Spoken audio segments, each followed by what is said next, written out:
The Duke returns home early and cannot believe his eyes. Lord William Ashford, 3rd Duke of Devonshire, was one of the most influential and wealthy noblemen in all of England. At 45 years of age, he commanded vast estates across 3 counties, owned coal mines that powered half of Yorkshire, and held investments in shipping ventures that reached the farthest corners of the British Empire. Society knew him as the cold aristocrat. He avoided elaborate balls, declined invitations to court functions, and buried himself in endless ledgers and correspondence. His success had elevated him to untouchable heights, yet it had also rendered him utterly isolated from human warmth. Behind all the grandeur lay a life consumed by profound emptiness. His beloved wife, Lady Margaret, had perished 3 years prior from consumption, leaving behind only memories and the echo of her gentle laughter in the marble halls. Since her passing, the magnificent Ashford Manor in the countryside of Kent resonated only with the Duke's heavy footsteps upon polished floors and occasionally the bright, innocent voice of his 5-year-old son, Edmund. The child was the sole beacon of hope remaining in William's darkened world, yet fate had dealt them both a cruel hand. Young Edmund had been born with frail legs that refused to support his small frame properly, requiring the aid of specially crafted wooden crutches to navigate even the shortest distances. Lord William cherished his son deeply, though he possessed no understanding of how to express such tender emotions. The overwhelming grief from losing Margaret, combined with the relentless demands of managing his vast holdings, drove him to seek refuge in his work, rather than spend precious moments with Edmund. Day after day, the Duke departed the manor before dawn's first light and returned well past 9 in the evening, when young Edmund had already been tucked into his bed by the nursemaid. For William, this exhausting routine served as the only means to escape the unbearable anguish he could not bear to confront directly. Within the grandeur of Ashford Manor, Edmund grew up surrounded by a small army of servants, tutors hired from Oxford, and a handful of dedicated household staff. Among these devoted individuals was a quiet yet infinitely patient figure named Isabella Crawford. The young woman of 28 had been employed to assist with various household duties and to care for Edmund whenever circumstances required it. With her auburn hair perpetually arranged in a modest chignon and her warm hazel eyes that seemed to reflect genuine kindness, Isabella did not command attention amidst the opulent surroundings of the aristocratic household. Yet she remained the only person who truly listened to every whispered word that passed from Edmund's lips, treating each observation and question as though it held great importance. Lord William scarcely acknowledged Isabella's presence beyond the occasional nod of recognition. To his mind, she represented merely another servant among the many individuals employed within his household, no different from the cook or the stable boys. However, on one crisp autumn evening, when a particularly lengthy meeting with his solicitors in London concluded earlier than anticipated, William decided to return to Ashford Manor without sending advance notice to the staff. That single impulsive decision would prove to be the greatest turning point of his entire existence, setting in motion events that would transform not only his own heart, but the very foundation of his family's future. When the heavy oak doors of the estate swung open, Lord William stood frozen in absolute astonishment at the sight that greeted him. In the center of the grand drawing-room, Isabella Crawford knelt upon the Persian carpet, a cleaning cloth clutched in her hand, as she worked diligently to remove a stain from the expensive fabric. Yet this scene, unusual though it was, did not render him speechless. Beside her, young Edmund balanced precariously on his small wooden crutches, gripping a damp towel in his tiny hands as he attempted to contribute to the cleaning efforts. His fair hair fell across his forehead as he concentrated intensely on his task, his blue eyes bright with determination, and something William had not witnessed in far too long, pure, unguarded joy. "Miss Isabella, I believe I can manage this particular spot," the golden-haired boy declared, his voice trembling slightly with the physical effort required to maintain his balance while working. "Very well, Master Edmund, but you have assisted quite enough for one afternoon. Perhaps you should rest in the chair while Miss Isabella completes the task," she replied with infinite gentleness, her voice carrying the warmth of genuine affection. "But I wish to help further," Edmund insisted with remarkable persistence, struggling to keep his footing steady while his bright eyes shone with unwavering resolve. "Miss Isabella always says we make an excellent team when we work together." Lord William remained motionless, finding it impossible to draw breath as his chest constricted with emotions he could not identify or name. He realized with a sharp pang of regret that he could not recall the last occasion when he had witnessed Edmund smile with such complete and innocent happiness. The sight before him revealed a world he had been blind to, a world where his son flourished under someone else's care and attention. "Very well then, my dear little assistant, but only for a brief while longer," Isabella conceded with a tender smile that illuminated her entire face. At that precise moment, Edmund noticed his father standing motionless in the doorway, observing the domestic scene unfolding before him. The child's expression immediately transformed to one of surprise, mixed with unmistakable concern and worry. "Father, you have returned home earlier than usual," Edmund exclaimed, nearly losing his precarious balance as he turned too quickly to face the imposing figure of his parent. Isabella sprang to her feet with obvious alarm, dropping the cleaning cloth as she nervously smoothed her simple brown dress and offered a respectful curtsy. "Good evening, Your Grace. I was not aware of your early return to the manor," she said, her voice betraying her anxiety. "I was merely completing some necessary cleaning tasks in the drawing room." Lord William found himself unable to gather his scattered thoughts into any coherent response. His gaze moved from his son to Isabella, who appeared as though she desperately wished to disappear entirely from the room. "Edmund, what activity are you engaged in?" William finally managed to ask, his voice carrying none of its usual commanding authority. "I was assisting Miss Isabella with her work, Father," the boy responded with evident pride, his small chest puffing out with accomplishment. "Observe this, Father. Today I maintained my balance without assistance for nearly 5 full minutes." The Duke's attention shifted sharply to Isabella, who immediately lowered her head in obvious apprehension, her hands clasping together tightly at her waist. 5 minutes?" William repeated in complete disbelief, his voice barely above a whisper. The child's face lit up with excitement as he began to explain enthusiastically, his words tumbling over each other in his eagerness to share his achievement with his father. "Indeed, Father, Miss Isabella encourages me to practice standing each day," Edmund explained with infectious enthusiasm. "She tells me that if I continue my efforts with determination, someday I shall run and play like the other children in the village." The drawing room fell into a heavy, profound silence that seemed to stretch endlessly. Lord William experienced a tumultuous mixture of emotions, confusion, deep disturbance, and something approaching wonder. "Practice," the Duke demanded, his voice sharp with surprise and perhaps a hint of accusation. Isabella raised her head slowly, her warm hazel eyes filled with unmistakable fear and apprehension. "Your Grace, I was merely engaging in play with Master Edmund," she explained hastily, her words coming in a nervous rush. "I never intended to exceed the boundaries of my position or overstep my assigned duties." Edmund quickly stepped forward, positioning his small frame between his father and the woman he clearly adored, his wooden crutches clicking against the marble floor. "Father, Miss Isabella is truly wonderful," he declared with passionate conviction. "She never abandons me when I weep from the pain in my legs. She always tells me that I possess the strength and courage of a knight from the old tales." Lord William felt his chest tighten painfully as the full weight of his son's words struck him like a physical blow. How long had it been since he had engaged his son in conversation for more than a few brief minutes? When was the last time he had truly listened to Edmund's hopes and dreams? He swallowed hard against the lump forming in his throat. "Edmund, please retire to your chambers immediately," William commanded, though his voice lacked its usual stern authority. "I require a private word with Miss Isabella." The boy's face fell slightly, his bright eyes darting between his father and his beloved companion, with obvious worry and concern. "But, Father," Edmund began to protest, his small voice carrying a note of pleading that tugged at William's heart. "Edmund, you will obey me this instant," the Duke replied, though his tone held none of the harshness that typically accompanied his commands. The child looked toward Isabella with questioning eyes, seeking reassurance and guidance from the woman who had become his constant companion and source of comfort. Isabella offered him a gentle, encouraging smile, while nodding slightly to signal that all would be well despite the obvious tension in the air. "Go along now, Master Edmund," she said softly, her voice steady despite her own fears. "Everything shall be perfectly fine, I promise you."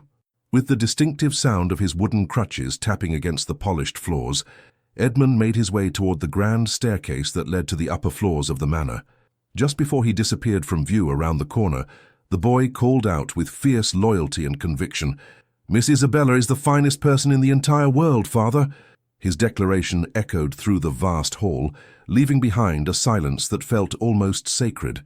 Lord William and Isabella found themselves alone in the elegant drawing room, surrounded by priceless paintings and furniture that suddenly seemed cold and lifeless. The Duke approached her with slow, measured steps, his polished boots clicking softly against the marble. For the first time since she had entered his employment, he truly observed her appearance, the way her hands showed the evidence of hard work, the damp patches on her simple dress where she had knelt to clean the carpet, the quiet dignity she maintained despite her obvious anxiety. "How long have you been conducting these practice sessions with my son?" William asked, his voice carefully controlled but lacking its usual commanding edge. Isabella's hands trembled slightly as she clasped them before her eyes remaining respectfully lowered, as befitted her station as a servant in his household. "Approximately 6 months, Your Grace," Isabella replied with quiet honesty, her voice steady despite her obvious nervousness. "However, I assure you that I always use my designated break times or complete all my assigned duties first. I have never neglected my responsibilities to engage in these activities with Master Edmund." Her words carried the careful precision of someone who understood the precarious nature of her position. "You receive no additional compensation for this extra attention to my son," William observed, his statement carrying an undertone of curiosity rather than accusation. "That is correct, Your Grace," Isabella confirmed without hesitation. "I never expected any form of additional payment. I simply find great joy and satisfaction in spending time with Master Edmund and seeing him make progress." Lord William found himself at a complete loss for words, struck by the simple sincerity of her response. In his world of business dealings, political maneuvering and social climbing, everyone wanted something in return for their efforts. Yet, here stood a woman who asked for nothing beyond the privilege of helping his son. "Why do you believe Edmund is special?" he asked quietly, his voice barely above a whisper. Isabella's face softened with genuine warmth as a gentle smile graced her features. "Because he never surrenders, Your Grace, even when his efforts cause him physical pain and discomfort. Because he possesses such a generous and compassionate heart, always concerning himself with the welfare of others before his own needs. Master Edmund is truly remarkable in every way." Her words pierced Lord William's heart, like the sharpest blade, cutting through years of emotional numbness and self-imposed isolation. He realized with crushing clarity that he had never once looked upon his son with such eyes of understanding and appreciation. The recognition of his failures as a father struck him with devastating force, leaving him struggling to maintain his composure in the presence of a mere servant. "Where did you acquire the knowledge to perform these therapeutic exercises with my son?" William asked, struggling to keep his voice steady and controlled despite the emotional turmoil raging within him. Isabella lowered her head even further, hesitating for several long moments before responding to his inquiry.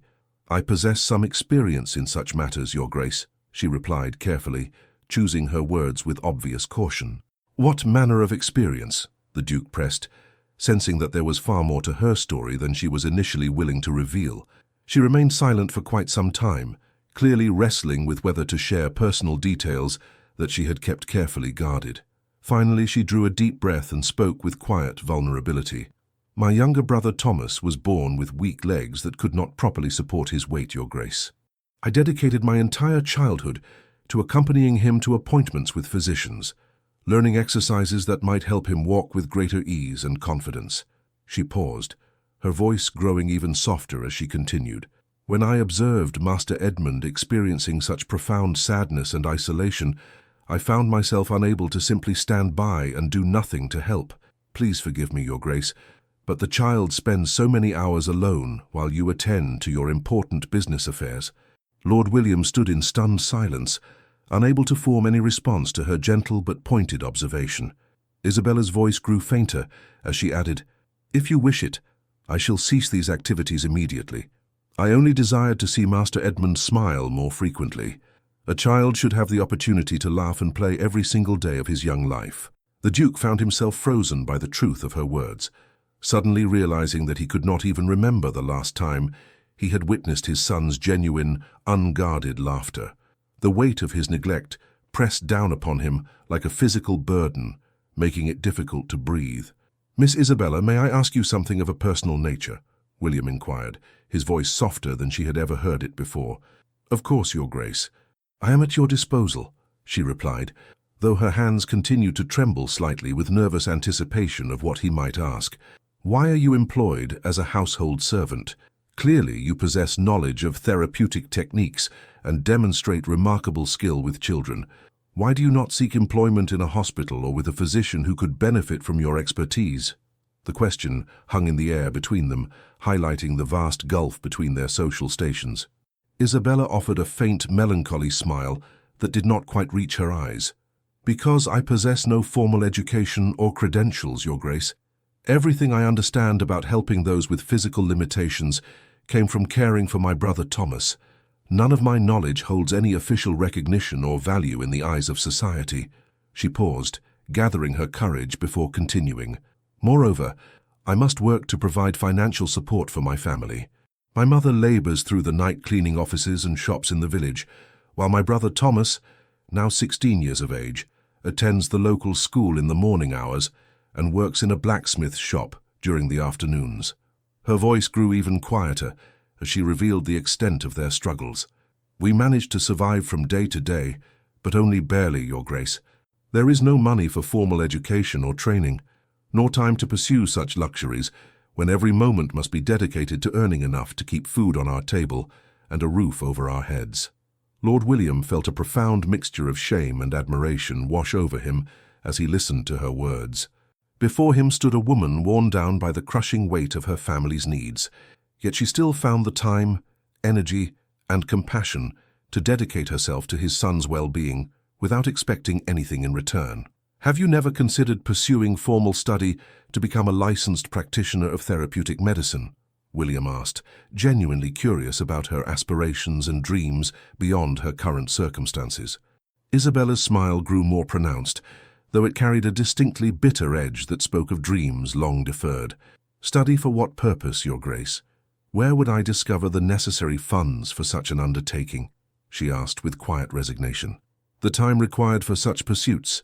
I depart from my family's modest cottage at 5:30 each morning, taking 2 different coaches to reach Ashford Manor. I work here until 6 o'clock each evening, then endure the same lengthy journey home, arriving by 8 o'clock. She continued her explanation with matter-of-fact acceptance of her circumstances. "I spend my evenings helping Thomas with his lessons, preparing meals for the following day and tending to various household tasks. I retire to bed near midnight, only to begin the same routine before dawn breaks. On Sundays I clean other homes in the village to earn additional coins for my family's needs." Her voice carried no self-pity, only the weary acceptance of someone who had long ago abandoned impossible dreams. "Where in such a schedule would I find the time to pursue formal education, Your Grace? When would I have the opportunity to attend lectures or complete the required studies?" Lord William listened in complete silence, absorbing every word and realizing that he had never known anything about her life beyond the 8 hours she spent within his estate each day. Her dedication to both her family and his son suddenly took on an entirely new significance, revealing depths of character and sacrifice that humbled him profoundly. "Miss Isabella, I wish to observe these exercises you have been conducting with Edmund," William stated firmly, his decision made with the weight of newfound understanding and respect. Isabella hesitated, glancing toward the grand staircase where Edmund had disappeared. "Your Grace, Master Edmund has already changed into his nightclothes for the evening. We typically conduct our practice sessions in the early morning hours before his lessons begin. I arrive at the manor by 7:30 to prepare his breakfast, and while the rest of the household remains asleep, Master Edmund and I work in the garden."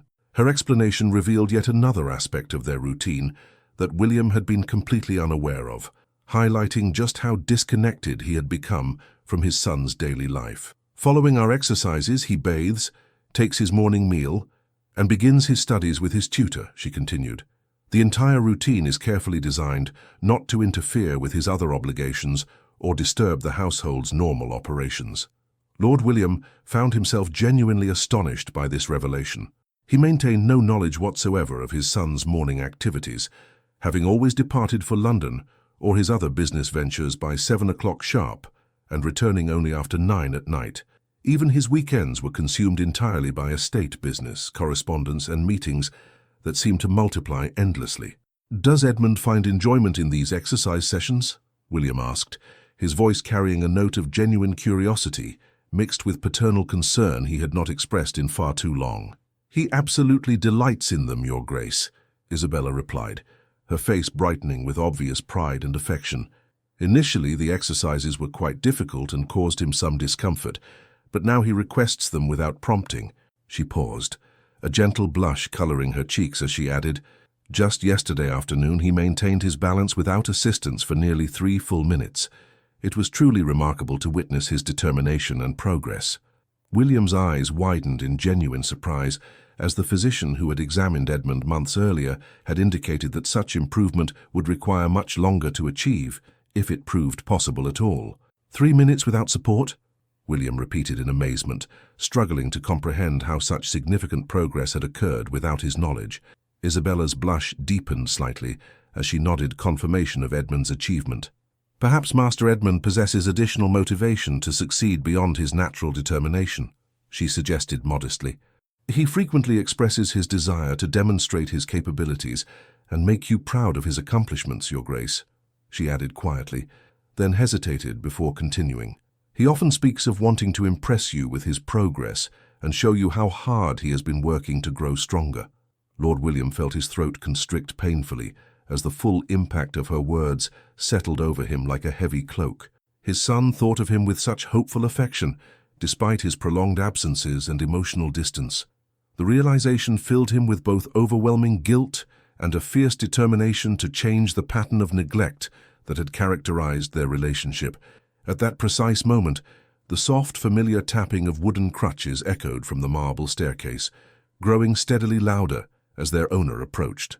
Edmund appeared in the doorway, dressed in his white nightgown, his fair hair slightly tousled from removing his day clothes.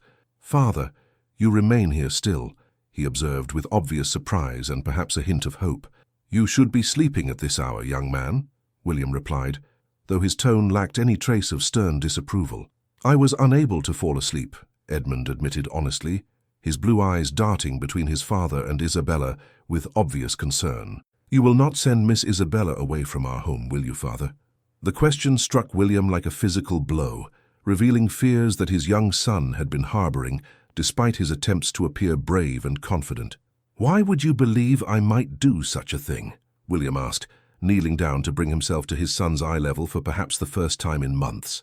"Because when you asked me to leave the room, your expression appeared very serious and perhaps angry," Edmund replied with the brutal honesty that only young children possess. "Mamma always dismissed the servants whenever they displeased her in some way, and I feared you might do the same with Miss Isabella." Lord William glanced toward Isabella, whose eyes had filled with tears that threatened to overflow at any moment. The comparison to his late wife stung particularly deeply, as Margaret had indeed been quick to dismiss staff members for even minor infractions, a trait he had never questioned during their marriage, but now viewed in an entirely different light. "Edmund, do you truly care so deeply for Miss Isabella?" William asked gently, his voice carrying warmth that had been absent from their interactions for far too long. "I care for her more than anyone else in the world except for you, father," the boy replied with touching sincerity. "She serves as my dearest friend and companion." "Why do you consider her your dearest friend?" William pressed, genuinely wanting to understand the bond that had formed between his son and this remarkable woman. Edmund considered the question with the seriousness that children bring to matters of great importance to them. "Because she engages in play with me, listens carefully to everything I say, and never rushes me when I struggle with difficult tasks," Edmund explained thoughtfully. "She believes with complete certainty that someday I shall walk and run like other children my age, and she makes me believe it too." The simple yet profound answer pierced William's heart with its truth. He asked quietly, almost afraid to hear the response, "And what about me, Edmund? Am I your friend as well?" The boy fell silent for several long moments, clearly wrestling with how to answer such a difficult question without causing hurt feelings. Finally, Edmund spoke with careful honesty. "You are my father, not my friend. Being a father is very important and special, but a friend is someone who stays nearby and shares in your daily adventures." The answer struck Lord William's chest like a blade thrust directly into his heart, the simple truth of it more devastating than any business setback he had ever experienced. He turned to observe Isabella and noticed that her eyes had grown bright with unshed tears, clearly moved by the child's innocent yet revealing words. "Edmund, I would very much like to become your friend as well as your father," William said softly, his voice thick with emotion. "Would you allow me that privilege?" The boy's eyes immediately lit up with joy and excitement that transformed his entire face. "Truly, father? You genuinely wish to be my friend?" he asked, hardly daring to believe such wonderful news. "Truly and completely," William confirmed, his voice steady despite the emotional storm raging within him. "But being friends means spending time together, listening to stories and watching when I practice my exercises with Miss Isabella," Edmund said seriously, wanting to ensure his father understood the full commitment involved in such a relationship. The child's face practically glowed with happiness as he added, "You would need to come to the garden and observe my progress." Edmund moved forward as quickly as his crutches would allow and threw his small arms around his father's neck with uninhibited affection. "Then tomorrow you absolutely must visit the garden and witness how much I have improved," he declared with infectious enthusiasm. "I shall demonstrate everything Miss Isabella has taught me." Lord William embraced his son tightly, his chest overflowing with love and emotions that he had suppressed for far too long. The warmth of the child's trust and affection filled spaces in his heart that had been empty since Margaret's passing, promising healing that he had never believed possible. "I shall be there tomorrow without fail, my dear boy," Alexander promised solemnly, his voice carrying the weight of a sacred vow. "You have my word as a gentleman and your father." Edmund pulled back slightly to look directly into his father's eyes, searching for any sign of doubt or insincerity, then broke into the brightest smile William had witnessed in years. "Now I shall have two dearest friends, you and Miss Isabella together," the boy declared with pure joy, his happiness so genuine and complete that it brought tears to his father's eyes. William hugged his son even more tightly, his heart brimming with love that felt both familiar and entirely new. "Go to your bed now, young champion," William whispered against Edmund's fair hair. "Tomorrow shall be a very special day for all of us, and you must be well rested to show me your remarkable progress." After Edmund had made his way upstairs with renewed energy despite the late hour, Lord William turned to face Isabella once more. The drawing-room seemed to hold its breath as he approached her slowly, his mind racing with thoughts and emotions he had not experienced since his wife's death. When he spoke, his voice carried only one word, but it contained the weight of profound gratitude and recognition. "Gratitude," he said simply, though the words seemed insufficient to express the depth of his feelings. "Gratitude for what purpose, Your Grace?" Isabella asked softly, her voice still trembling slightly from the emotional intensity of the evening's revelations. "For caring for my son when I failed to do so myself," William replied with raw honesty that surprised them both. "For seeing his potential when I was blind to it, and for giving him hope when I had provided none." Isabella offered a modest smile, her natural humility shining through despite the magnitude of what she had accomplished. "Master Edmund is a truly exceptional child, Your Grace," Isabella replied with genuine warmth. "Any person would find it easy to love him, but not everyone would possess the patience, knowledge, and dedication necessary to help him achieve such remarkable progress," William observed quietly. Lord William remained silent for an extended period, his mind churning with thoughts and possibilities that had never occurred to him before this evening. The weight of missed opportunities and the promise of future redemption battled within his consciousness as he contemplated the profound changes that needed to occur in his life. "Tomorrow morning, I shall be present to observe Edmund's exercises," William declared with firm resolve, surprising himself with the decisiveness of his statement. He knew that 3 important meetings awaited him in London: a crucial discussion with investors at 8 o'clock, a review of coal mine productivity reports, and correspondence that demanded his immediate attention. Yet suddenly, all of these pressing business matters felt utterly meaningless compared to witnessing his son's courageous efforts to overcome his physical limitations. "I shall be here in the garden at the appointed time," he stated again, as if reinforcing his commitment to himself as much as to Isabella. That evening, when William made his way to Edmund's bedchamber, he discovered his son sleeping peacefully. The boy had arranged his wooden crutches neatly beside his bed, As though preparing for the adventures that awaited him with the dawn, Lord William seated himself carefully on the edge of the bed, gazing down at his child with eyes that finally saw clearly. How long had it been since he had simply watched Edmund sleep in such peaceful contentment? How many precious moments of his son's childhood had he missed while pursuing wealth and status that now seemed hollow and insignificant? He withdrew his pocket watch, cancelled all 3 morning appointments, and composed messages to reschedule the investor meeting. For the first time in his distinguished career, Lord William chose his family above all business considerations, marking a fundamental shift in his priorities that would reshape every aspect of his future.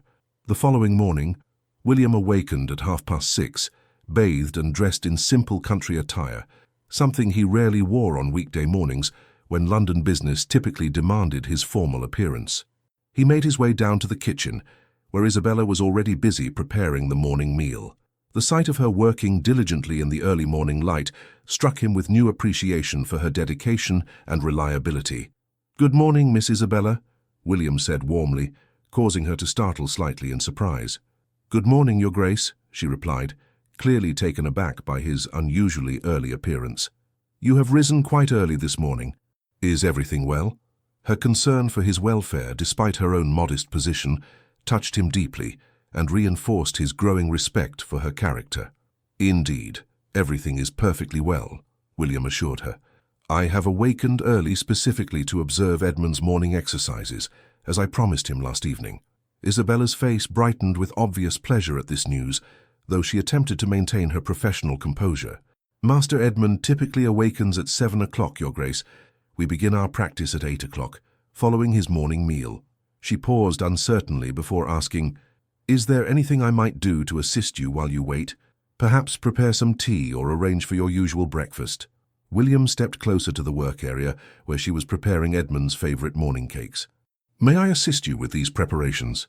he asked, a question so unexpected that Isabella nearly dropped the mixing bowl she was holding. Her eyes widened in surprise at such an unprecedented request from a man of his elevated social status. "You wish to help prepare breakfast, Your Grace?" Isabella asked in amazement, clearly struggling to comprehend such an unusual situation. The concept of a duke participating in kitchen duties was so foreign to her experience that she wondered if she had misunderstood his request entirely. "Indeed I do," William replied with growing confidence. "What does Edmund particularly enjoy on Monday mornings?" This question revealed just how disconnected he had become from even the smallest details of his son's daily routine and preferences, a realization that both shamed and motivated him. "Sweet cakes with honey, Your Grace," Isabella responded, her voice carrying gentle warmth. "He always declares that he requires extra energy and strength to begin each new week of exercises and lessons." William found himself chuckling at this revelation, shaking his head in wonder at how much he had failed to know about his own child. "Truly, I confess I was completely unaware of this particular preference," he admitted honestly, watching as Isabella skillfully prepared the batter with practiced ease. Her movements held a grace and efficiency that spoke of years of experience in caring for others, and he found himself genuinely impressed by her capabilities. "Master Edmund says many things that might surprise you, Your Grace," Isabella said with a soft smile, her natural warmth beginning to overcome her initial nervousness at his presence. "He possesses such a lively imagination and expresses the most delightful observations about the world around him." As William stood observing her work, he began to understand that Isabella was not merely preparing food. She was crafting a small portion of joy and comfort for his son. The care and attention she invested in even this simple task revealed the depth of her affection for Edmund and her commitment to his happiness. "Miss Isabella, may I ask you another personal question?" William inquired, genuinely curious about the experiences that had shaped her into such a remarkable person. "Of course, Your Grace. I remain at your service," Isabella replied, continuing her work while giving him her attention. "Why do you demonstrate such profound care and concern for Edmund's well-being?" The question hung in the air between them, touching on matters of the heart that transcended social boundaries and expectations. Isabella paused in her preparations, her expression growing thoughtful and slightly distant as she considered how to answer such a personal inquiry. "When I was a young child, I frequently witnessed my brother Thomas being excluded by other children because of his physical limitations," she began softly. I still remember quite clearly the profound sadness that would fill his eyes when he desperately wanted to participate in their games, but lacked the physical ability to keep pace with their activities, she continued, her voice carrying the weight of old pain and protective love. I made a decision to become his closest friend and companion. Her eyes brightened with memories as she shared more of her story. I created special games that Thomas could enjoy despite his limitations, encouraged him to attempt new challenges, and celebrated every small victory he achieved. My efforts proved successful. Thomas now attends the village school with confidence, and, while he still faces certain limitations, he never allows them to defeat his spirit. Isabella looked directly at William as she concluded, "He approaches life with remarkable strength and determination, Your Grace. When I observe Master Edmund, I see similar potential and an even greater opportunity for success, given the advantages of loving family support and resources that Thomas never possessed." Lord William felt his chest tighten with a complex mixture of emotion and shame as her words struck directly at the heart of his failures as a father. He realized that while his son enjoyed every material advantage, Edmund had been lacking the most crucial element, the consistent love and attention of his own parent. At that precise moment, Edmund entered the kitchen area, his hair still tousled from sleep, balancing carefully on his wooden crutches while wearing his morning clothes. "Father," he exclaimed with genuine astonishment and delight, "you have not yet departed for your business appointments in London." "Good morning, my dear son," William replied warmly, his entire demeanor transformed from the distant figure he had been for so many months. "Today, I have remained at home specifically to observe your morning exercises, exactly as I promised you last evening. Do you remember our conversation?" Edmund's bright blue eyes immediately filled with joy and excitement that seemed to illuminate his entire face. "Truly, you shall witness how much stronger I have become through my practice with Miss Isabella." The boy's happiness was so genuine and complete that William felt his heart swell with love and anticipation. "Indeed I shall, but first we must enjoy the special breakfast that Miss Isabella has prepared with such care," William replied, gesturing toward the perfectly prepared sweet cakes that awaited them. Throughout the morning meal, Lord William observed quietly as his son and Isabella conversed like the dearest of friends. Their easy companionship, filled with shared stories, gentle laughter, and plans for the day's activities, revealed the depth of the bond that had formed between them. Edmund chattered continuously, his excitement barely contained as he alternated between eating his breakfast and regaling his father with detailed accounts of his recent achievements. "Father, did you know that yesterday I successfully climbed 4 steps of the main staircase without requiring my crutches for support?" Edmund announced proudly, his chest puffing out with accomplishment. William's eyes widened in genuine amazement at this revelation, as such progress seemed almost miraculous, given the physician's earlier assessments.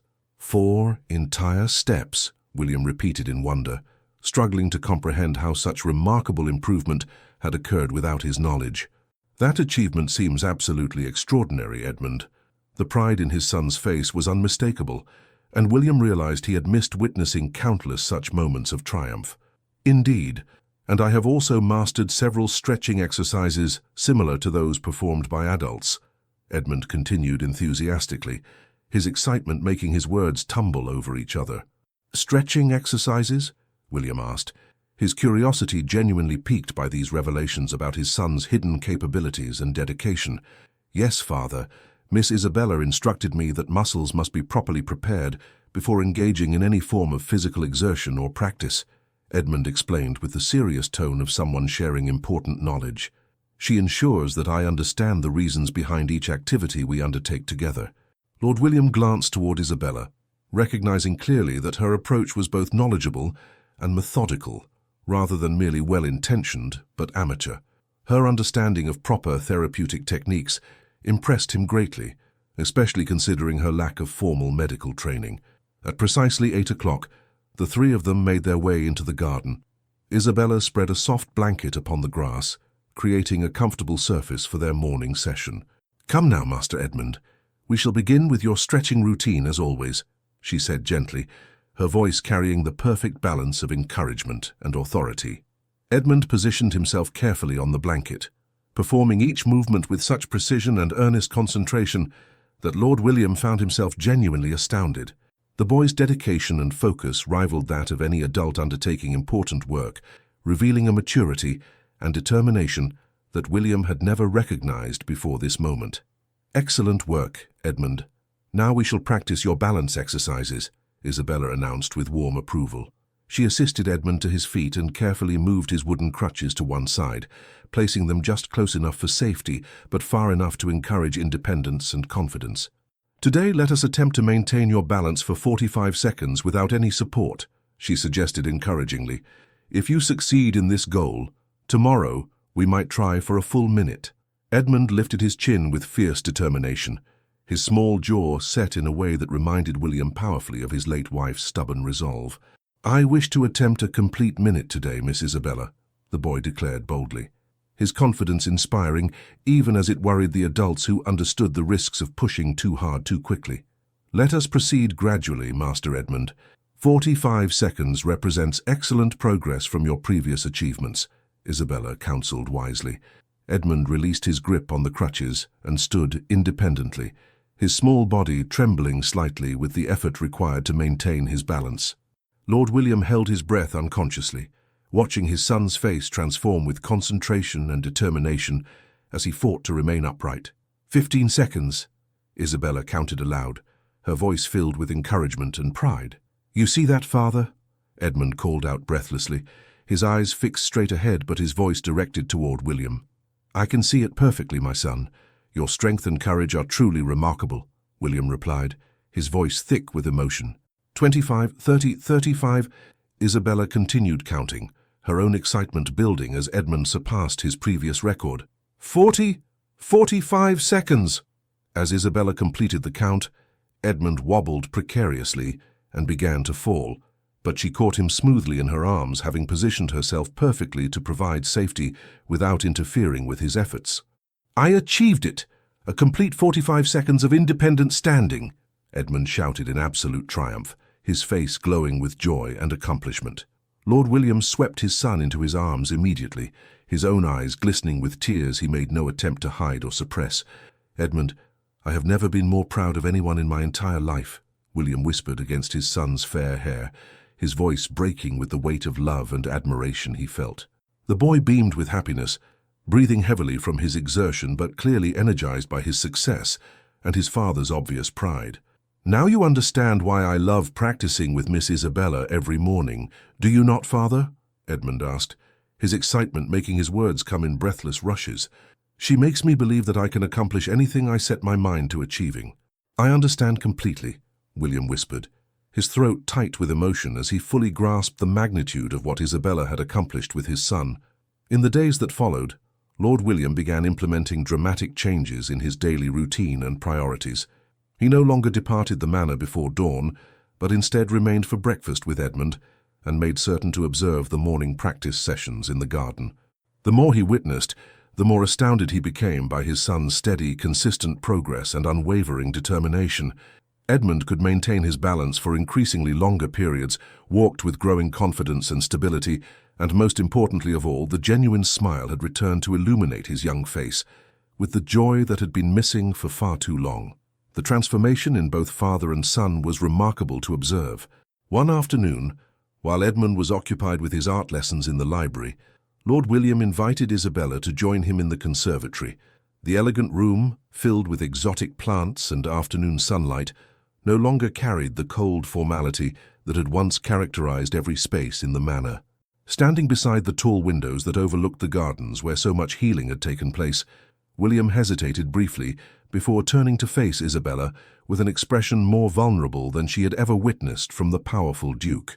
"Miss Isabella," he began, his voice carrying an unfamiliar tremor of emotion. "Your Grace?" she responded softly, her hands clasped before her in the respectful manner she always maintained, though her eyes reflected growing curiosity about his purpose in requesting this private conversation. William's voice faltered momentarily before continuing with greater strength and conviction. "I owe you far more than mere gratitude for what you have accomplished. What you have done for Edmund extends far beyond any reasonable expectation of household duties. You have restored hope to my son, and in doing so you have given new life to me as well." Isabella shook her head quickly, clearly flustered by such praise from a man of his elevated status. "Your Grace, I simply followed the promptings of my heart. I never expected recognition or reward beyond the joy of seeing Master Edmund flourish and grow stronger each day." Lord William stepped closer, his expression serious yet sincere, in a way that commanded her complete attention. "That generous spirit is precisely why I wish to make you a formal proposition that I hope will benefit us all," he said, his voice carrying the weight of careful consideration and planning. "I would like to offer you the position of Edmund's official therapeutic companion and tutor, rather than continuing in your current role as a general household servant," William continued, watching her face carefully for any sign of her reaction to this unexpected offer. Isabella stood frozen, her hazel eyes widening in complete surprise and confusion. "Your Grace, I fear I do not fully understand what such a position would entail," she admitted honestly, her voice barely above a whisper. "I mean that I wish you to dedicate your entire attention and efforts to Edmund's care and development," William explained carefully. "All other household responsibilities will be managed by additional staff members I shall employ specifically for that purpose. Your sole duty would be to continue the remarkable work you have been doing with my son." Isabella's hands trembled as she twisted them together nervously, clearly overwhelmed by the implications of such an offer. "But Your Grace, I possess no formal credentials or official training. Everything I know comes solely from helping my brother Thomas. Such knowledge hardly qualifies me for an official position of responsibility." Lord William interrupted her protests with gentle firmness. "Then I shall sponsor your formal education in therapeutic medicine. I will cover the complete cost of proper medical training, tuition, books, living expenses, everything necessary. Meanwhile, you will continue here with Edmund while receiving appropriate compensation for your expanded role." Tears began to well up in Isabella's eyes as the full magnitude of his offer became clear. "Oh, Your Grace, why would you extend such extraordinary generosity to someone of my humble station?" she asked, her voice breaking with emotion she could barely contain. William remained silent for several moments, considering his response carefully before speaking with quiet sincerity. "Not only for you, Miss Isabella, though you certainly deserve such opportunities. I am doing this primarily for Edmund. My son needs you, not merely as a friend, but as a source of strength and guidance that I cannot provide alone." He paused, his voice growing even softer as he continued. "And for you, I believe you deserve the chance to pursue what you are genuinely gifted at accomplishing. Your natural abilities should not remain hidden simply due to circumstances of birth or social station." Isabella lowered her head as tears began to roll down her cheeks, her heart filled with an indescribable mixture of gratitude, overwhelming relief, and joy that seemed almost too wonderful to believe. She thought immediately of her mother, laboring through endless nights to earn barely sufficient wages, and her younger brother Thomas, struggling to balance his education with work that exhausted his already fragile body. This proposition could transform not only her own life, but the entire future of her beloved family. "Your Grace," Isabella whispered, her voice breaking with emotion, "I give you my solemn word that I shall never disappoint you or fail in my duties. I promise to dedicate my entire heart and soul to Master Edmund's continued progress and well-being." Lord William nodded with complete confidence, a spark of trust and hope gleaming in his eyes for the first time since his wife's tragic death. At last, he could envision a bright future unfolding, not only for Edmund, but for himself and this remarkable woman who had brought healing to their broken family. News of Edmund's extraordinary progress soon spread throughout the circles of high society and aristocratic gossip. Some of Lord William's long-time acquaintances, who had always known him as a cold, calculating businessman, obsessed exclusively with profit and social advancement, began to whisper among themselves with curiosity and disapproval. They found it difficult to believe that such a powerful and influential duke would allow a young woman of humble origins to exercise such significant influence over his heir and only son. The very concept challenged their understanding of proper social boundaries and aristocratic behavior. One evening at an elaborate charity gala hosted by the Earl of Winchester, Lord William arrived with Edmund by his side. When Isabella appeared, dressed modestly in a simple dress of pale blue silk that William had insisted she accept as appropriate attire for such occasions, several curious and distinctly disapproving gazes turned in her direction. One prominent guest, Lady Margaret Thornfield spoke in a voice deliberately loud enough for Isabella to overhear her cutting remarks. How peculiar indeed. Lord William possesses every advantage wealth can provide, yet he allows a mere servant to meddle so deeply in his family's most private affairs. Isabella immediately lowered her head, attempting to hide the hurt that such cruel words inevitably caused, despite her efforts to maintain her composure and dignity. Edmund, however, squeezed her gloved hand tightly and whispered with fierce loyalty, "Pay no attention to such unkind people, Miss Isabella. I know you are the finest person in all of England."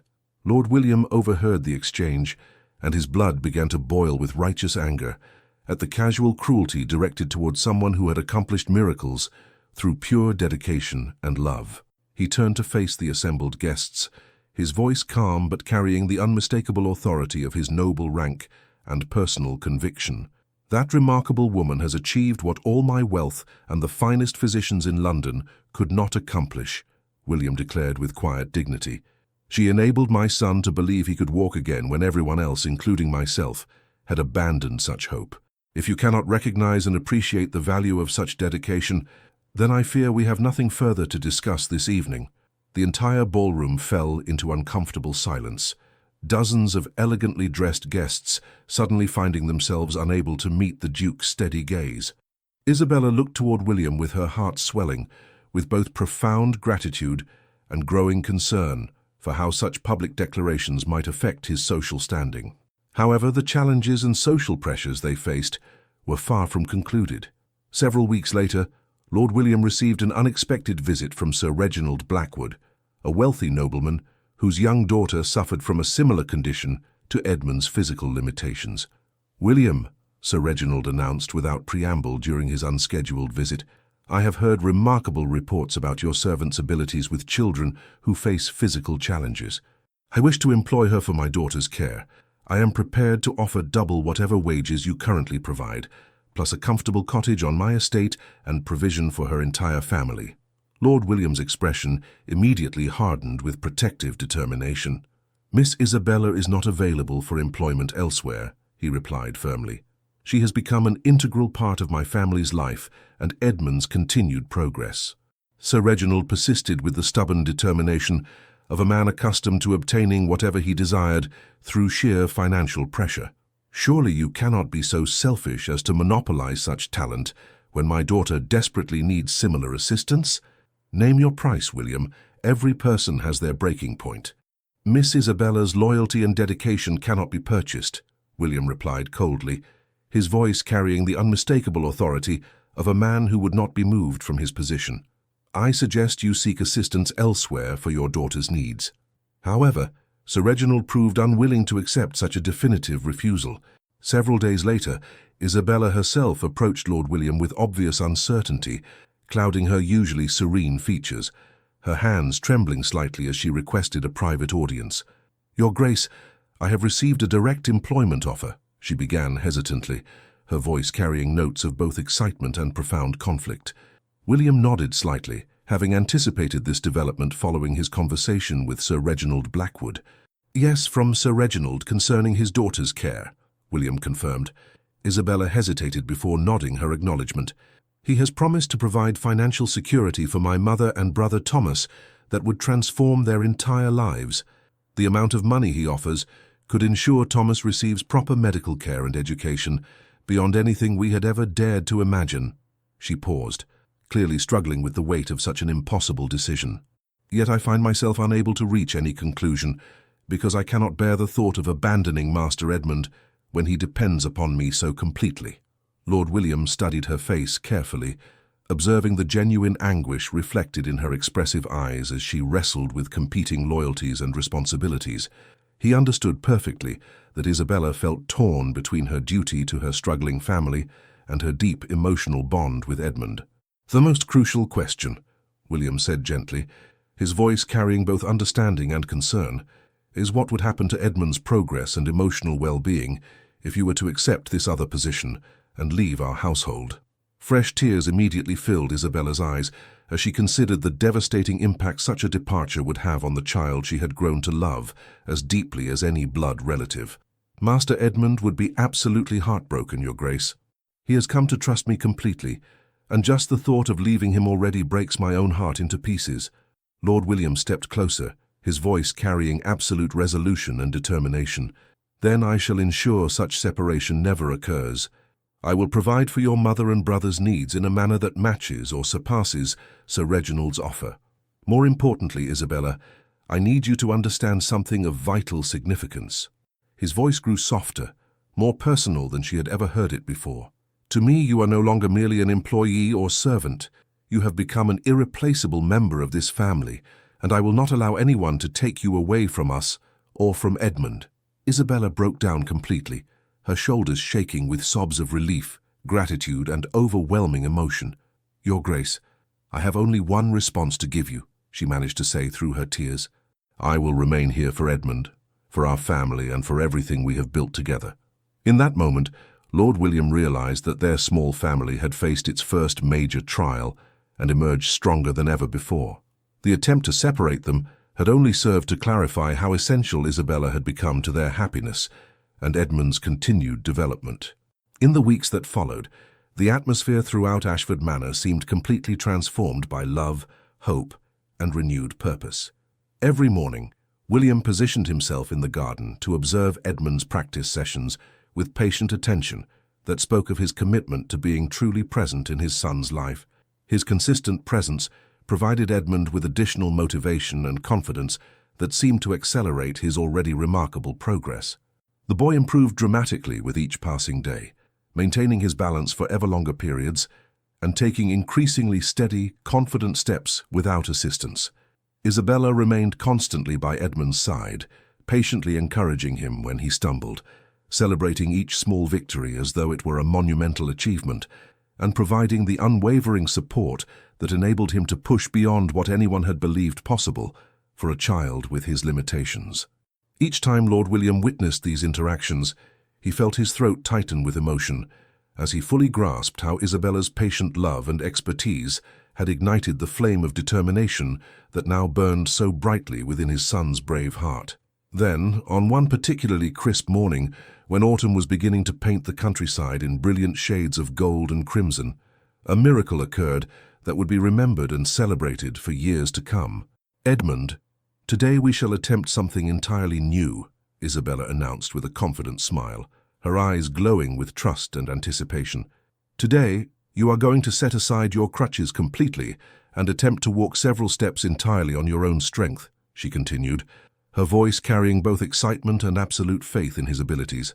A mixture of eager anticipation and natural fear flickered across Edmund's bright features as he turned toward his father with questioning eyes. "Father, do you believe I possess the strength and courage to accomplish such a feat?" he asked, seeking the reassurance and confidence that only a beloved parent could provide. Lord William knelt down immediately, taking his son's small hands in his own larger ones with infinite tenderness. "I know beyond any doubt that you can achieve this goal, Edmund," he said with complete conviction. "I believe in your strength, your determination, and your brave heart." The boy's bright blue eyes sparkled with renewed confidence and determination as he absorbed his father's unwavering faith in his capabilities. Edmund drew a deep, steadying breath, then slowly and deliberately placed his wooden crutches to one side with ceremonial gravity, as though marking the end of one chapter and the beginning of another. Isabella stepped back several paces, her arms positioned and ready to provide safety if needed, while Lord William opened his arms wide in front of his son, creating a clear target and destination for Edmund's brave attempt. The garden seemed to hold its breath in anticipation of this momentous effort. "One step," Edmund whispered to himself, his small body trembling with concentration and effort. "2 steps, 3 steps." Each footfall echoed through the morning air like a drumbeat of victory, marking progress that had once seemed impossible, but now represented the triumph of human determination over physical limitation. "I am doing it, Father. I am truly walking," Edmund shouted with pure joy, his voice bursting with excitement and disbelief at his own accomplishment. At that moment, he stumbled forward, but instead of falling heavily to the ground, he tumbled safely into his father's waiting embrace. Rather than tears of disappointment, Edmund's face glowed with laughter and tears of absolute triumph as he realized what he had just achieved. "Father, I actually walked without any assistance," he exclaimed, his voice breaking with emotion and exhilaration. Lord William held his son tightly against his chest, his own heart overflowing with pride, love, and wonder at what he had just witnessed. "My dearest boy, you are absolutely incredible," he whispered, his voice thick with tears of joy. "I have never experienced greater pride than I feel at this very moment." Isabella stood nearby, her hand pressed to her mouth to contain her own emotional response, tears of happiness streaming freely down her cheeks as she watched the touching scene unfold between father and son. Edmund turned toward Isabella with radiant excitement, his face glowing with the joy of shared achievement. "Miss Isabella, did you witness my accomplishment? I walked completely unassisted." His voice carried such pure happiness that it seemed to fill the entire garden with golden warmth. Isabella's voice trembled with pride and affection as she responded, "I observed every step, my brave little warrior. You have truly triumphed over every obstacle that once seemed insurmountable." Her words carried the weight of months of patient work, unwavering faith, and deep love for this remarkable child. In that transformative moment, Lord William understood with crystal clarity that his life had changed forever and completely. No business transaction, no matter how lucrative, no grand estate or impressive title could possibly compare to the overwhelming joy of witnessing his son achieve what everyone had believed impossible. Moreover, he recognized that this miracle had been made possible entirely through Isabella's dedication, knowledge, and unwavering belief in Edmund's potential. She had brought hope, healing, and genuine happiness back into their lives when all seemed lost to grief and despair. Following that momentous day when Edmund took his first independent steps, Ashford Manor seemed to come alive with light, laughter, and renewed energy. The boy grew more confident and adventurous with each passing day, constantly eager to demonstrate his latest achievements to both his father and his beloved Isabella. From that day forward, Lord William realized that his own heart was undergoing a profound transformation as well. He no longer viewed Isabella merely as Edmund's therapeutic companion, or even as a trusted member of their household staff.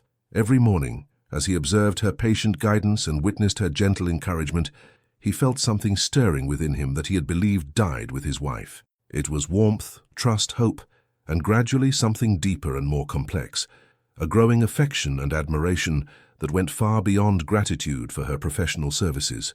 The feelings developing in his heart were both thrilling and terrifying, representing possibilities he had never imagined could exist again in his life. One afternoon, following their usual practice session, Edmund approached his father with the characteristic energy and enthusiasm that had become his trademark since regaining his confidence and mobility. "Father, today I walked 8 complete steps without requiring any support from my crutches," he announced proudly. "Miss Isabella declares that tomorrow I might attempt even more steps, perhaps crossing the entire garden path," Edmund continued, his excitement making his words tumble together in his eagerness to share every detail of his progress. Lord William bent down to embrace his son, his heart swelling with parental pride that grew stronger with each passing day. "That accomplishment is absolutely remarkable, Edmund. Your determination and courage continue to amaze me beyond words." He glanced toward Isabella, his eyes meeting her gentle brown gaze, and in that moment both adults recognized they had shared something extraordinary and precious together. They had witnessed a miracle unfold through dedication, faith, and love, creating bonds that transcended their original relationship of employer and servant. In the days that followed, the connection among all 3 members of their unusual family grew even deeper and stronger. Edmund frequently referred to them as his dream team, giggling with innocent delight as he explained, "Father is my hero, Miss Isabella is my coach and dearest friend, and I am the brave knight who conquers every challenge." Lord William and Isabella could only exchange warm smiles of understanding and affection, their hearts touched by the child's innocent joy and the pure love that had brought them all together. Sometimes William found himself watching Isabella as she worked in the conservatory or tended the small herb garden behind the manor house. She did not belong to the glittering world of aristocratic society with its elaborate rules and artificial conventions. Yet she possessed something he had never encountered anywhere else, a genuine goodness and strength of character that made everything around her seem more meaningful and beautiful. One evening after Edmund had been tucked into his bed for the night, Lord William stepped into the garden, where Isabella sat peacefully on a wooden bench, gazing upward at the brilliant canopy of stars that illuminated the countryside sky far from the smoky air of London. He hesitated for a moment, uncertain whether his presence would be welcome during her quiet moments of solitude, then decided to approach and took a seat beside her on the bench. The evening air carried the gentle fragrance of late roses and the promise of approaching autumn. "You know, Isabella," William said softly, using her given name for the first time without the formal address that their positions had previously required, "it has been far too long since I witnessed Edmund smile with such genuine happiness, and equally long since I felt truly alive and hopeful again." Isabella turned to face him, her eyes reflecting the starlight as she responded with characteristic modesty and grace. "Your Grace, that transformation has occurred because of your renewed presence in his life. Master Edmund needs his father's love and attention more than anything else in the world. I merely played a small supporting role in bringing you together again." Lord William shook his head with gentle disagreement, his voice carrying deep conviction as he replied, "No, Isabella, you accomplished far more than you realize. You brought back the light and hope I believed had been lost forever when Margaret died. You restored my faith in the possibility of happiness and healing." Isabella's heart began to race at his words, though she pressed her lips together, unable to find an appropriate response that would not cross the social boundaries that still existed between them. Her pulse quickened as she sensed the changing nature of his feelings toward her. In that moment, they sat together in comfortable silence, while a gentle breeze rustled through the leaves around them.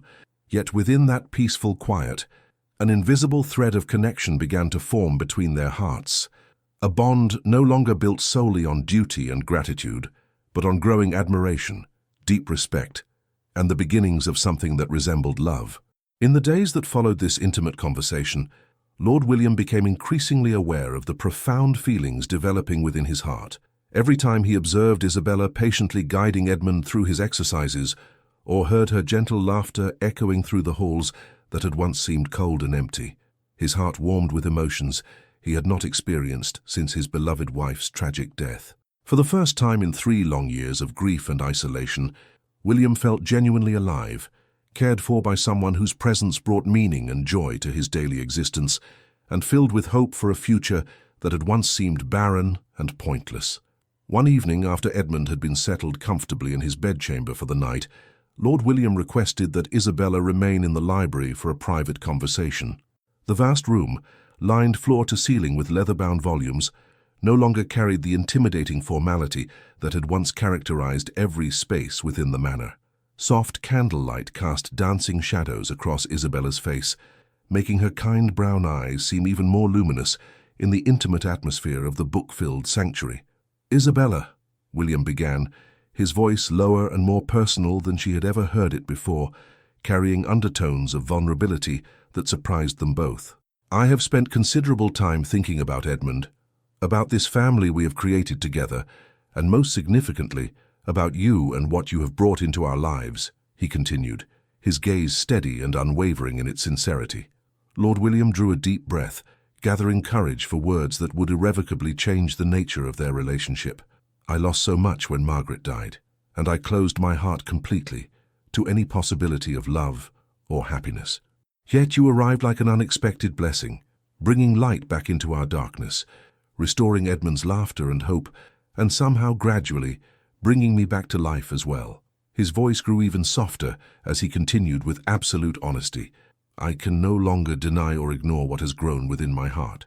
Along with restored life came renewed capacity for deep feelings, and those feelings, Isabella, are directed entirely toward you." Isabella felt as though the world had suddenly stopped spinning around her as she absorbed the full impact of his extraordinary declaration. She opened her mouth to respond, but no words emerged, her heart fluttering wildly with a mixture of joy, terror, and complete disbelief that such a moment could be occurring in her simple life.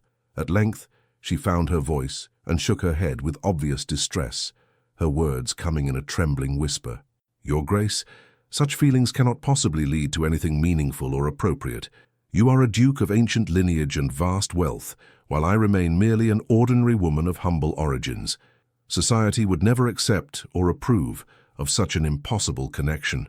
Lord William stepped closer, his eyes reflecting unwavering determination and complete certainty about his feelings and intentions. "I care nothing for society's narrow opinions or artificial restrictions," he declared with passionate conviction.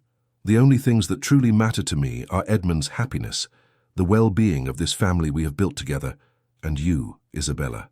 He paused, his voice growing even more intense as he continued. "You are not simply part of our daily lives anymore.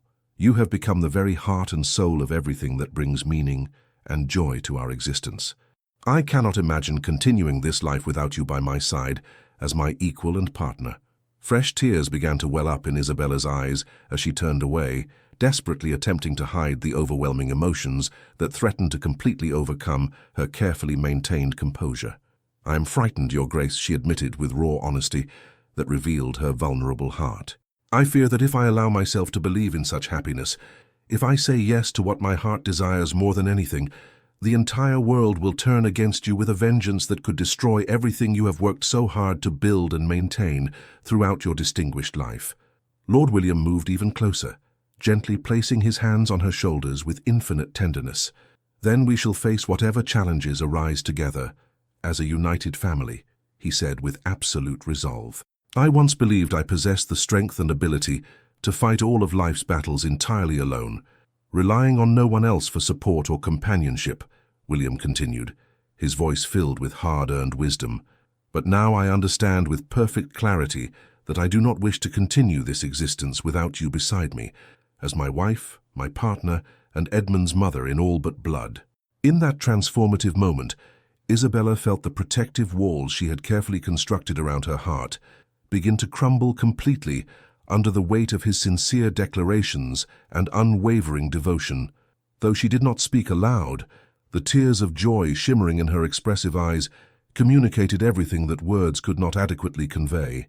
Lord William recognized in that silence and in those glistening tears that she had just crossed an invisible threshold with him, stepping into a new chapter of their lives where love could flourish despite social conventions, and where their unusual family could find true happiness together.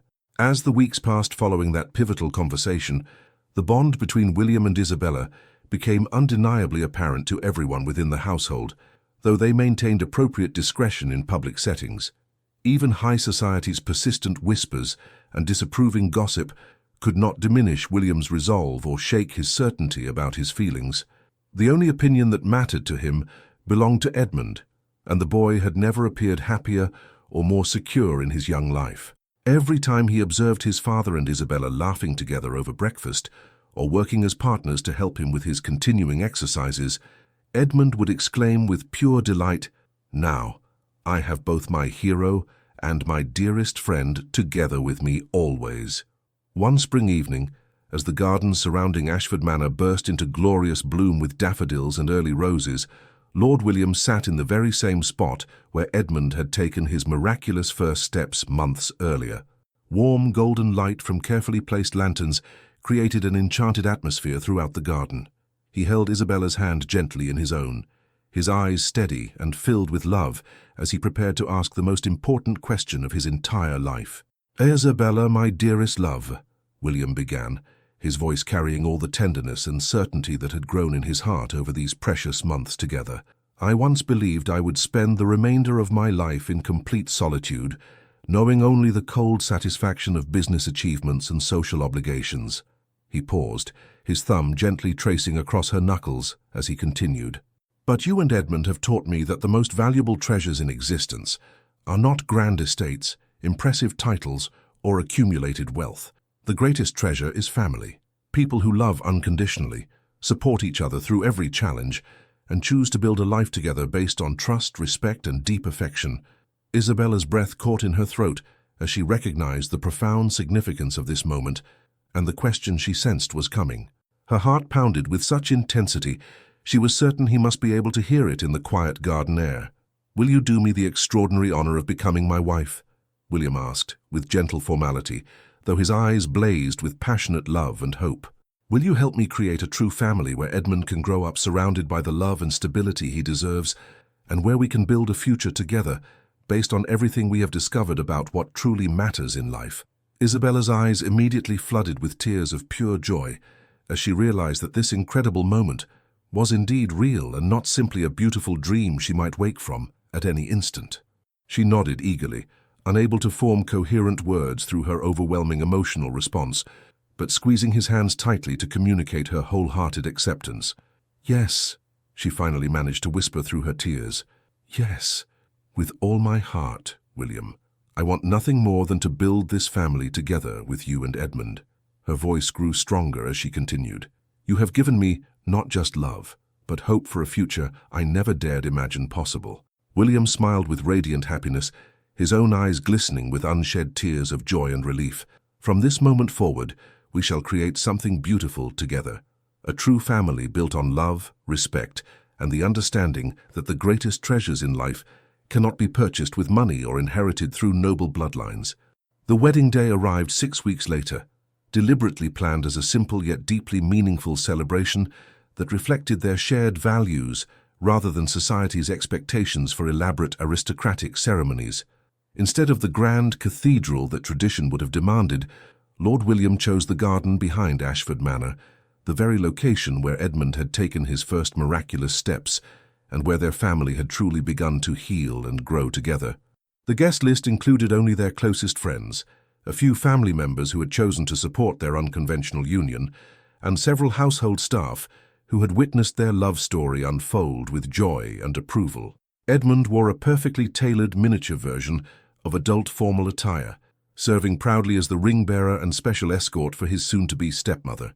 With obvious pride and barely contained excitement, Edmund held Isabella's hand and carefully led her down a path scattered with rose petals from the manor's own gardens.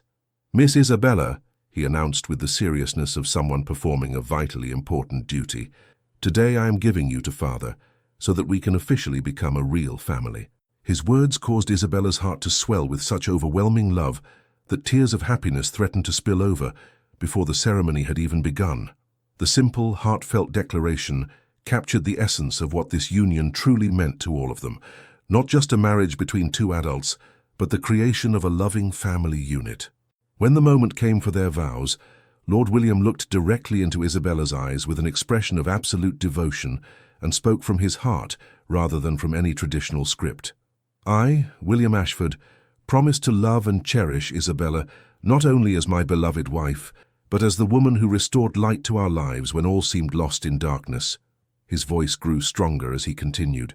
"I vow to honor you not just as my partner, but as the woman who gave Edmund and me a reason to hope again, to dream again, and to believe in the power of love to heal even the deepest wounds.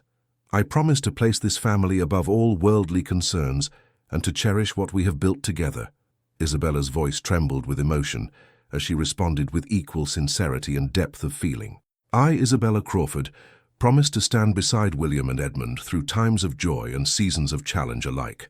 I am not here to replace anyone in your hearts, but to help build a home where love serves as the foundation for everything we do and every decision we make together." Her voice grew stronger with conviction as she concluded. "I vow to love Edmund as my own son, and to support William as we create a family bound not by blood alone, but by choice, commitment, and the deepest affection." As the simple gold rings were exchanged with trembling hands and hearts full of hope, Edmund could no longer contain his excitement and burst into spontaneous applause. "Now we truly are a complete family," he shouted with infectious joy, causing ripples of warm laughter to spread throughout the intimate gathering of witnesses. The sound of genuine happiness filled the garden, mingling with tears of joy from guests who had been privileged to witness such a touching union. Lord William drew Isabella into his arms and whispered against her ear, "At last, my dearest love, we have found our true path forward together." That evening, beneath a magnificent canopy of stars that seemed to bless their new beginning, the Ashford family commenced their fresh chapter together. This was no longer simply the story of a cold, distant duke or a kind-hearted servant woman, but the tale of a family healed through love, strengthened by trust, and blessed by the miraculous power of the human heart to overcome any obstacle. Years later, when visitors came to Ashford Manor, they would often remark upon the unusual warmth and happiness that seemed to permeate every room and corridor of the grand estate. The transformation was so complete that it was difficult to imagine the house had ever been cold or unwelcoming. Edmund, now a strong and confident young man, walked with only the slightest trace of his childhood limitations, his determined spirit having conquered what everyone had once believed impossible. He often spoke of his parents with deep affection and gratitude, crediting both his father's unwavering support and his stepmother's patient guidance for the life he had been able to build. Isabella had indeed pursued her formal education in therapeutic medicine, becoming one of the most respected practitioners in the county. She established a clinic on the Ashford estate, where children from families of all social stations could receive the care and attention they needed, regardless of their ability to pay for such services. Lord William, transformed by love from the cold businessman he had once been, found new purpose in supporting his wife's charitable work and spending quality time with his family. Though he maintained his business interests and social responsibilities, they never again took precedence over the people he loved most. The garden where Edmund had taken his first steps became a place of pilgrimage for other families facing similar challenges, and Isabella's methods were studied and adopted by physicians throughout England. But more than any professional recognition or social acclaim, what mattered most to all three members of the Ashford family was the love they shared and the knowledge that they had found their way to each other against all odds. On quiet evenings, when the three of them sat together in their favorite spot overlooking the gardens, Edmund would often say with a contented smile, "We truly did become the perfect dream team, didn't we?"